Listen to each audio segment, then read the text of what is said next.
Amigos, amigas de Radio Universitaria, bienvenidos a un nuevo programa de Vinculación al Día.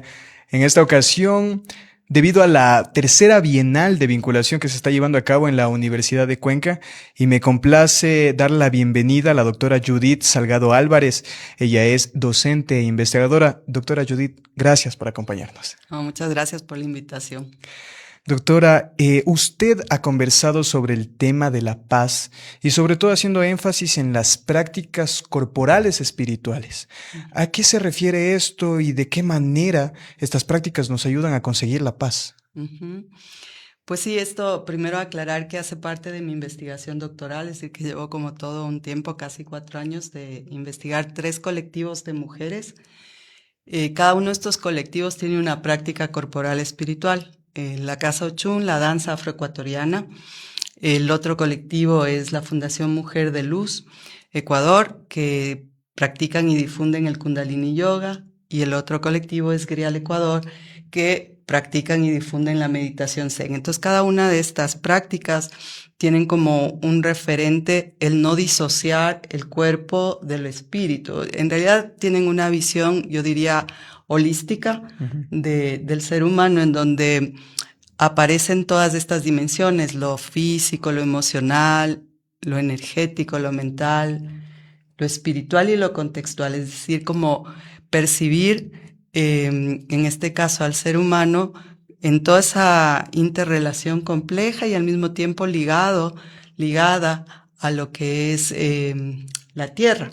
Entonces, por ejemplo, uno de los referentes más teóricos de la investigación que yo realicé es Lorena Cabnal, una feminista comunitaria de Guatemala, indígena, que ella plantea y ha sido quien ha acuñado como esta defensa del territorio cuerpo-tierra. Entonces, como decir, nuestro primer territorio a defender, a cuidar, a conocer, es nuestro territorio cuerpo. Pero ese territorio cuerpo no está separado del territorio tierra. Es como que hay una conexión. Al final es una visión de interdependencia, de interrelación, pero que pone también como en un lugar protagónico lo que implica ese cuidado de nuestro propio cuerpo. Entonces, cuando yo me planteé la investigación, la pregunta que me hacía, que guiaba este proceso de investigación fue, ¿cómo es la experiencia de las mujeres de estos 3 colectivos que colaboraron con la investigación? ¿Cómo es su experiencia con estas prácticas? Y si esa experiencia ha traído transformaciones en su vida, ¿qué tipo de transformaciones? Y luego, si alguna de esas transformaciones ha ayudado a liberarse progresivamente de formas de violencia y de discriminación. Entonces, esa fue como la pregunta que guió la investigación. Y claro, ahí muchos de los hallazgos tienen que ver con que efectivamente, sobre todo en el caso de los colectivos que hacen la práctica de Kundalini Yoga y meditación Zen, es clarísimo que hay como un momento, un punto de inflexión en sus vidas, es decir, un antes y un después de la práctica de yoga y de meditación. En el caso de las integrantes de la Casa Ochun que difunden la danza afroecuatoriana, en cambio, uno no ve ese antes y después, pero es porque básicamente desde que nacieron, desde que se recuerdan, así de muy, muy pequeñas, la danza ha hecho parte de su vida, ¿no? Es como casi como que está inyectada, ¿no? Ya en su propia identidad desde muy inicio. Yo me acuerdo que a una de las mujeres que entrevisté, porque esta fue una investigación de orden cualitativo, entonces hice entrevistas a profundidad a en total 29 mujeres, de, digamos, más o menos similar el número en cada grupo.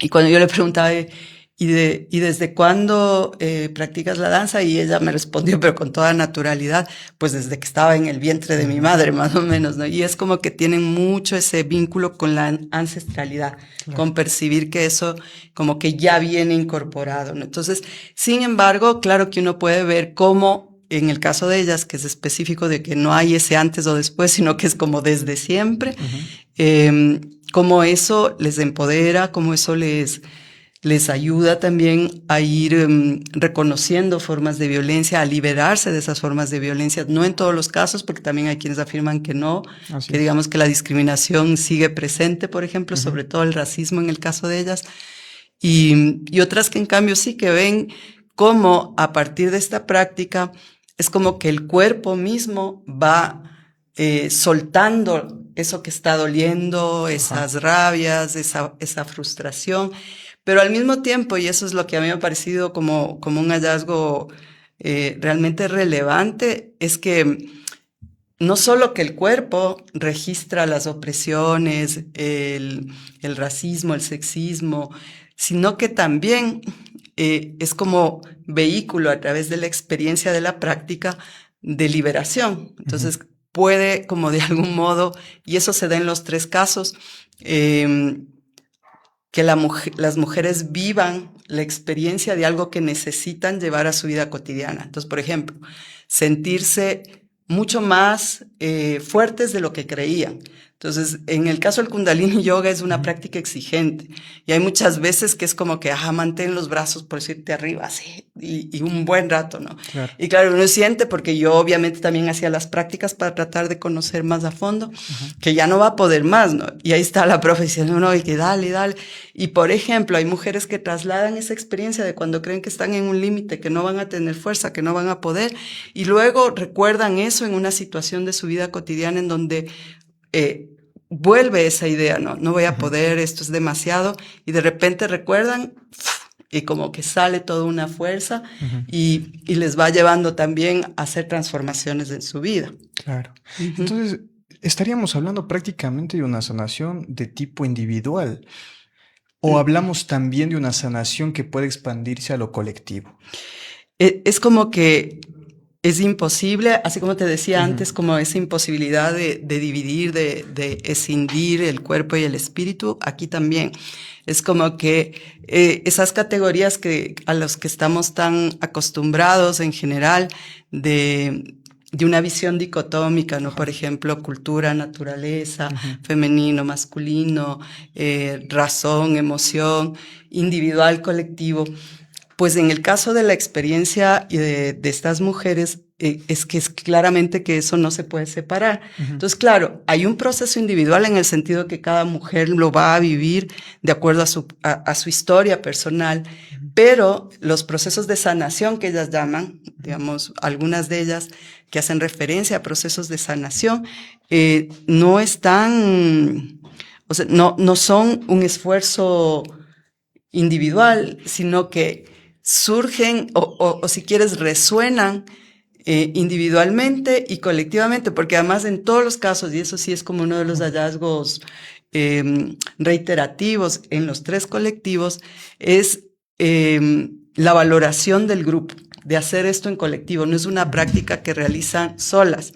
O sea, pueden realizarla también, pero en general hay este punto de encuentro. Entonces también la práctica les abre a esta noción de no estamos solas, compartimos ciertas experiencias y así como podemos sentir dolor, también podemos sentir placer, alegría, liberación y mucha paz.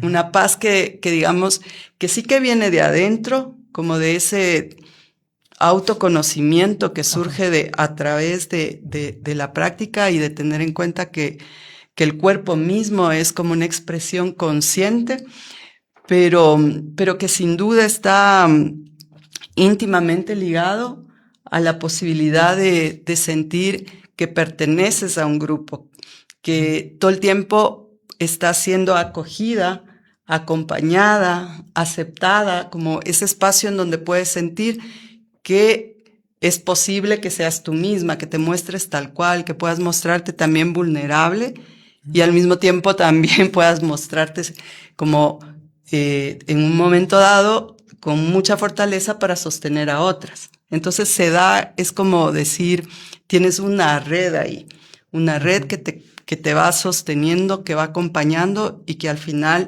te muestra con toda evidencia de que esto de separar, esto es individual, esto es colectivo, no tiene sentido. Judith, ¿y cuán posible es que este tipo de prácticas puedan aplicarse a una escala mucho mayor? Es decir, que no solamente estos grupos que entiendo que realizan este tipo de prácticas, sino que también se puede aplicar a un grupo social mucho mayor, como por ejemplo en nuestra ciudad de Cuenca, y si hablamos a nivel general en el Ecuador, existen muchos casos de violencia, muchas cuestiones y asimetrías que todavía no se han subsanado del todo. En ese sentido, ¿cómo se podría ampliar esta práctica para que pueda impactar de alguna manera en quienes también lo podrían necesitar? Sin duda.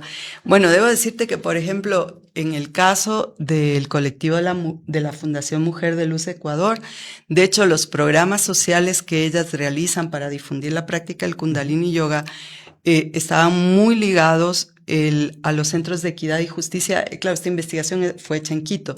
Los centros de equidad y justicia en Quito, que obviamente también brindan un acompañamiento, una atención a mujeres que han sido víctimas de violencia de género, ¿no? Entonces, en el caso de estas mujeres, que era algo que yo aprecié mucho, que me pareció sumamente valioso, es su intencionalidad habían vivido, sobre todo las maestras, ¿no? Las que ya se habían formado como a ser instructoras de Kundalini Yoga, habían vivido tales transformaciones profundas en su vida que les habían ayudado tanto que querían como devolver. Había un sentido muy claro de reciprocidad, pero también conscientes de que muchas veces puede haber barreras de accesibilidad a estas prácticas, porque no es que están, bueno, ahora ya es más frecuente, al menos en Quito encuentras que en varios parques se hace abierto al público, etcétera, ¿no?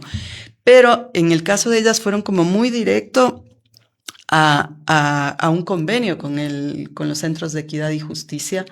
Y claro, se podía llegar a un público, además como los centros de equidad y justicia están divididos territorialmente, eso también no daba no solo la accesibilidad económica, porque eran sesiones gratuitas de Kundalini Yoga, sino también una accesibilidad física, porque te quedaba cerca, no es que te tenías que trasladar al otro extremo. Entonces, y además también esa opción como para ir adaptando la práctica a las necesidades de quienes estaban, porque había, digamos, desde mujeres muy jovencitas hasta mujeres bastante mayores, y sin embargo había como esa capacidad de adaptación. Entonces, por ejemplo, ahí había una apuesta directa de que eso sea mucho más expandido. Claro. Pero en ese caso jugaba mucho la alianza con el municipio.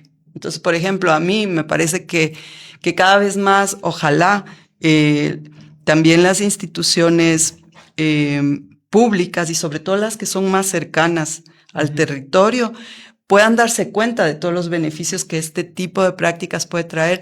A mí me parece que tienen un valor enorme, no solamente para lo que son como procesos de ir sanando, de ir liberando de esos traumas que vienen con la violencia de género como experiencia cotidiana, pero sobre todo yo creo que podría ser muy útil como mecanismo de prevención, digamos, de tal manera que vas cada vez fortaleciendo más a las mujeres, para que eso que el sistema patriarcal mina constantemente, que es la autoestima, de que de algún modo el mensaje, la narrativa constante, eres menos o necesitas estar en pareja para estar completa, ¿qué va a ser de ti si no tienes un hombre al lado? Y bueno, que puedes tener un hombre al lado con quienes se acompañan y crecen, ¿no? Pero que no tiene por qué ser una relación marcada por la dominación.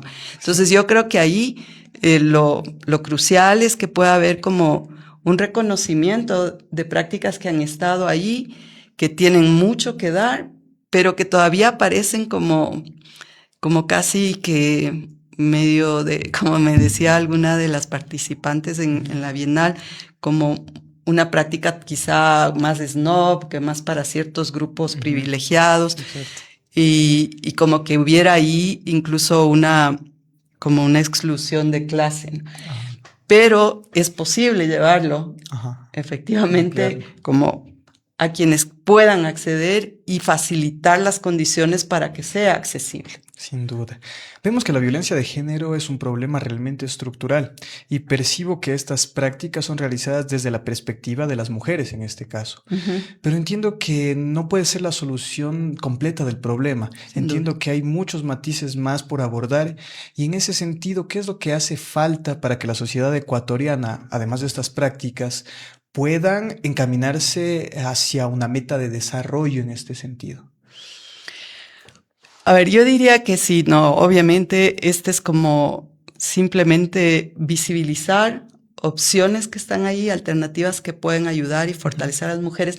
Para mí también es súper importante que se tenga en cuenta cómo esto puede también tener un efecto positivo en los hombres también. De hecho, yo ponía como una de las futuras líneas de investigación que se podría seguir luego de esto, es precisamente y cómo incide cuando son menos los hombres que suelen hacer estas prácticas, pero hay cómo incide eso en transformaciones y cómo viene en cuestión también temas de masculinidades ahí, ¿no? Pero bueno, digamos que ese podría ser un aspecto, es como poner en la luz algo que ha estado más desconocido sobre todo. Sí. Pero de ahí, o sea, a mí me parece que es clave darnos cuenta de que existen precisamente por el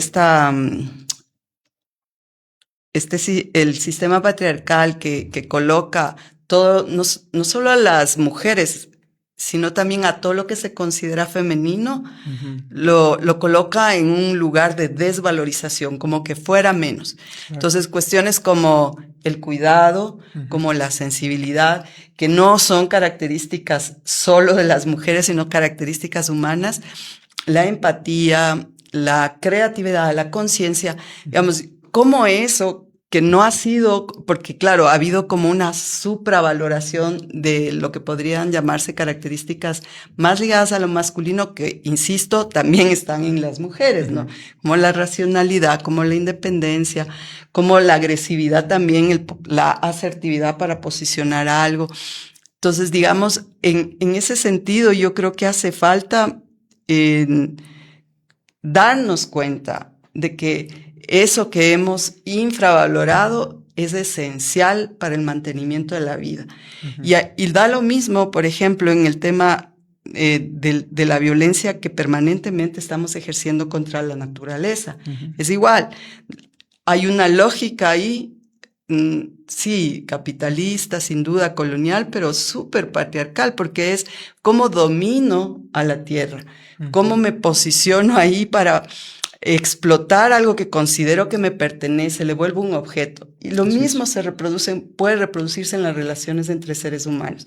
Entonces, para mí es muy, muy importante trabajar en los relatos. Yo creo que ustedes, con todo lo que hacen a través de la comunicación, pueden ejercer un rol clave, porque las narrativas, los relatos que se repiten, pueden coadyuvar, ya sea para sostener la dominación o ya sea para lograr una relación muchísimo más empática, interdependiente, en donde valoramos lo fundamental que es el cuidado. Pero esto, además, pensado desde muy, muy pequeños. Ahora me llamó la atención mientras estaba en la mañana, escuchaba uno de los paneles, una profesora de aquí de la Universidad de Cuenca, que solo recuerdo su nombre, Lorena, no el apellido, daba cuenta de una experiencia de cómo están trabajando con la infancia respecto de las ciudades de cuidado. Me gustó tanto y dije, claro, se puede hacer mucho y eso estaba muy ligado al derecho a la ciudad. Lo pongo ahí porque sería bueno que le entreviste. Buenísimo, sin duda. Doctora, para ir finalizando este diálogo, quisiera comentarle sobre la cuestión de la academia. Usted anteriormente mencionó que es muy importante estas relaciones con estos grupos que ayudan también a que se difundan estas prácticas que son positivas obviamente para las mujeres, pero al ser la academia, las universidades en este caso, sectores tan plurales, tan llenos de ideas, de creatividad, ¿cómo podrían ayudar activamente para que este tipo de cuestiones como la violencia de género sean atendidas de mejor manera y obviamente se pueda seguir este camino hacia la meta que obviamente se busca de desarrollo? Bueno, el rol de las universidades, yo creo que ahí es algo fundamental, ¿no? Y es, para mí pasa por la posibilidad de resignificar o de algún modo poner en debate lo que consideramos que es conocimiento. Creo que todavía si bien hay esfuerzos interesantes en un sentido de ampliar esa visión de qué realmente es conocimiento, pero todavía me parece que hay un predominio de una visión que concentra todo en lo intelectual, en lo racional. De hecho, se suele decir, cuando yo estudiaba en la universidad siempre se hacía referencia, no, sí, la universidad es la sede de la razón. Uh-huh. Y el ser humano, efectivamente, somos seres racionales, pero somos seres emocionales muchísimo, y hay muchas de las decisiones que tomamos en la vida en donde eso que no es considerado muy importante juega un montón. Estamos también en esta otra dimensión que te digo que es como más biológica, más física, más de las sensaciones de tu estado anímico, pero digamos fisiológicamente, ¿cómo está tu sistema nervioso? Ahora que todo es miedo, entonces sí. En un sistema nervioso así que está listo para pelear o para salir corriendo, pero que no tiene esa posibilidad de ir a lo que ya desde la neurociencia se ha ido descubriendo como súper valioso, que es el percibirte en conexión. Entonces, para mí, un desafío fundamental de la universidad es que logre incorporar como una visión así holística del ser humano. No estás educando solamente seres intelectuales. Uh-huh. No estás aprendiendo, estás creando conocimiento a través de todas estas dimensiones que nos configuran. Y está también el tema espiritual, no asociado a una religión, sino aquello que para cualquier persona le da sentido en la vida. Aquello que de algún modo también es un misterio porque te trasciende, ¿no? El nombre que le quieras dar, digamos, eso puede variar mucho, pero es lo que te mueve, es lo que te dice, bueno, esto tiene sentido, mi vida tiene un sentido, y tener apertura a esa diversidad y hacer del espacio académico también un lugar en donde también aprendemos a escucharnos mucho en la diferencia, uh-huh. Es fundamental, sobre todo ahora que no solo en el Ecuador, sino en el planeta entero hay una tendencia a la polarización en donde hay una incapacidad de escuchar de todos los lados. Además porque solo clasificamos y entonces los que no piensan como yo, entonces son enemigos, son peligrosos, son descalificados, ¿no? ¿Cómo puede la universidad incentivar ese espacio para un diálogo genuino, una escucha profunda y también para abrirnos a lo que es el vacío de decir, bueno, vivimos tiempos inciertos, ¿cómo damos espacio a algo más creativo? ¿Cómo no repetimos guiones? Y eso implica aceptar que en momentos que no sabemos, pero que puede ir emergiendo a través de esto que se puede construir como una sabiduría plural. Sin duda. Doctora, quiero agradecerle por compartir con nosotros. Realmente este diálogo ha sido bastante profundo. Sé que quedan algunas cuestiones por abordar, pero me parece que lo que usted nos ha comentado sin duda es un avance gigantesco en cuanto a la violencia de género. Te agradezco mucho. Me he sentido muy cómoda en esta entrevista. Muy gentil. A ustedes, amigos, gracias por acompañarnos en este episodio. Sigan pendientes de la página de Radio Universitaria para tener más episodios como este en Vinculación al Día.